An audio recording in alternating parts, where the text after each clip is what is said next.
Mtu akapatwa na maradhi, njaa, umaskini, akawa na dhiki katika riziki yake, haijamaanisha kuwa wewe ni mtwevu mbele ya Allah subhanahu wa ta'ala, wala haimaanishi kuwa wewe ni mdhalilifu mbele ya Allah subhanahu wa ta'ala.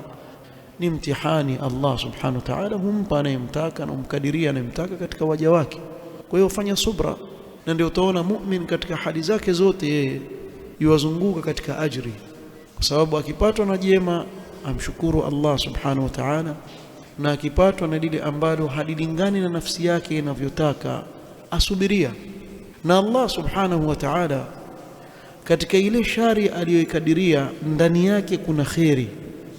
Ni kama alivyosema Allah subhanahu wa ta'ala, kutiba alaykumul qitalu wa huwa kurhun lakum wa asa an takrahu shay'an wa huwa khairun lakum wa asa an tuhibbu shay'an wa huwa sharrun lakum wallahu ya'lamu wa antum la ta'lamun.